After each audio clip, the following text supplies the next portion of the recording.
observations using AUVs, and specifically we focus on leopard sharks. So one of these.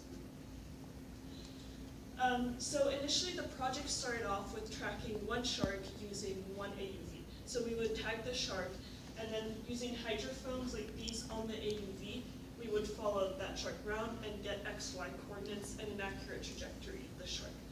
Then we want to scale this up to a lot more sharks, going 2, 3, 4 sharks, and then looking at entire swarms. But then it gets a lot harder to scale it up because we would need to tag all the sharks, so that takes up a lot of time. And we would need to use a lot more AUVs. So we want to figure out what's an efficient way to track all of those sharks. So how many sharks do we actually need to tag, and how many AUVs do we need to use?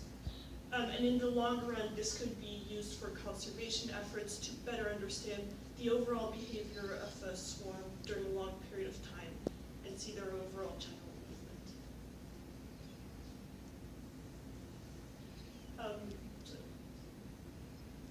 This is a video of a shark swarm that we got in La Jolla and San Diego over 2 years ago. So these are all leopard sharks. And so this is our blob tracking algorithm, where it'll track all the individual sharks, and then we'll get shark trajectories with the X and Y positions of all the sharks.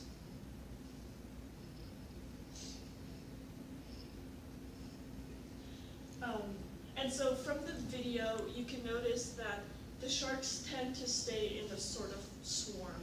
When they get too close to each other, they repel each other, and when they're far apart, they attract each other, which is how they keep their swarm shape.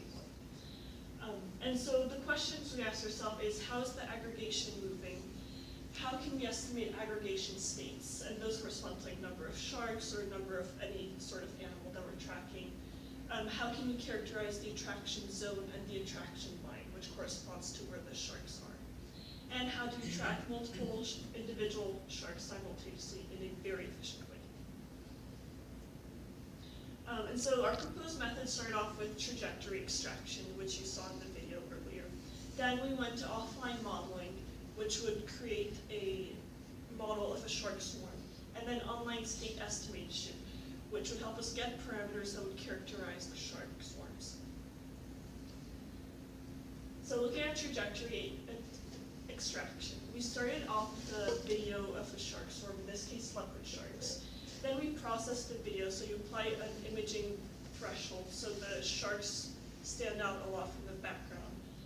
And then we decompose that video into individual frames.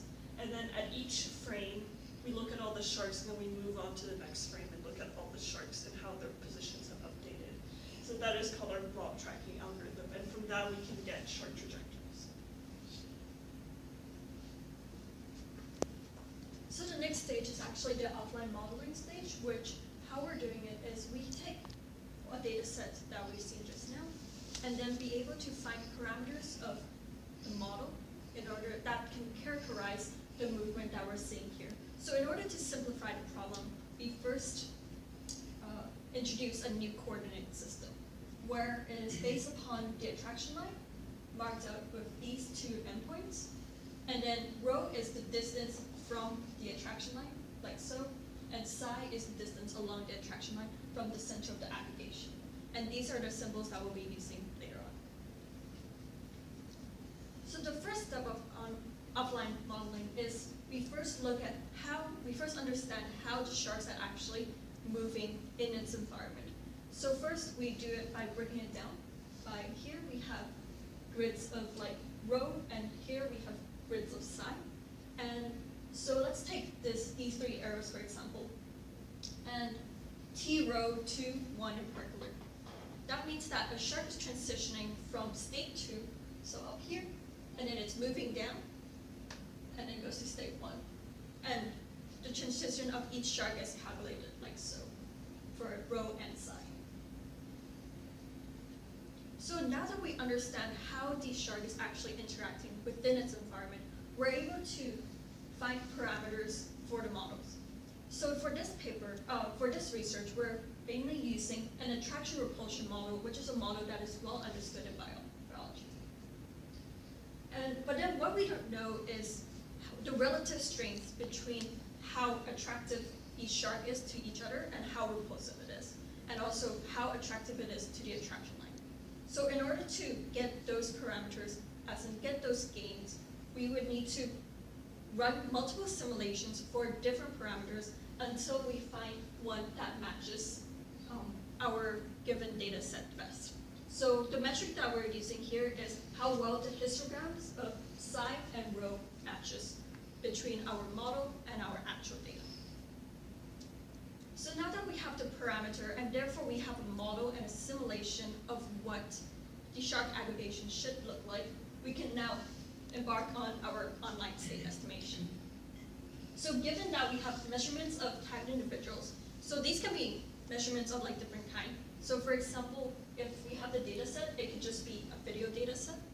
Or if not, if we have an AUV, we can have hydrophone measurements of the relative range and bearing of each shark. Using these measurements, we can determine the aggregation states. For example, in aggregation states, we have where the line is, how long the attraction line is, and also the number of individuals in the aggregation. So for the online state estimation, we're proposing a multi-stage state estimation architecture based on particle filters. Particle filter is a filtering technique which at first it starts off with multiple hypotheses. Then after it gets continuous observations, it slowly converges to the solution that would actually solve the, would actually correlate with the actual data. So we have a three-stage particle filter. At first we have an individual particle filter where we can estimate the position states or the XY position of the tagged individuals. Now that we know the position of each tagged individual, we can use another particle filter in order to estimate the attraction line. Then after that, we have the estimated attraction line and also the estimated positions, and we're able to estimate the aggregation states. Our proposed method has been tested under simulation and also in experimental data. So right now we have a simulation of 100 sharks with a 40-meter attraction line using the same attraction repulsion model that we talked about just now. And we can see here the attraction line, the threshold for the attraction line estimation, we put it at 0.1 meter per shark, which means if it is below this threshold, then we say it is a satisfactory line estimate. And we can see here, we tested this. The experiment involves like different percentages of sharks tagged to see how it responds to, how different percentages respond to our proposed method. And we can see here when over 40% of sharks are tagged, the line estimates really well. Similarly, for attraction line length, when even at 10% sharks are tagged, we see that it estimates very well as well. And also for number of sharks, we see that when over 40% of sharks are tagged, the number of sharks are estimated very well. So for experiment data, the data that we used was the original movie data that we saw just now, and we put this data set into our proposed method to see how we do. Go back. So we see here attraction line error is similar to what we see before when over 40% of sharks are tagged. We see that the line is estimated very well. Similarly for attraction line length. And however, this is where it gets more interesting in terms of how it differs from simulation, in the sense that when 70 sharks are tagged, that's when number of sharks estimated. The estimated number of sharks are actually quite accurate. However, when it is less than 70 tagged out of 112 sharks, it does not do as well. So in conclusion, we have introduced a proposed method which first we extract trajectories of sharks from a movie data. Then we have an offline modeling in order to get parameters of the models. Then we have an online state estimation which we can estimate aggregation states from. And Kim will now talk about next steps. So in the future, we plan on testing this method in real time with AUVs. We want to test this method with different animal aggregations, see if it's applicable beyond leopard sharks. And we want to explore different robot movement models, see if there's a more efficient way. And so we'd like to thank Harvey Mudd College and our faculty advisor, Professor Christopher Clark, USC Wrigley Institute, and the NSF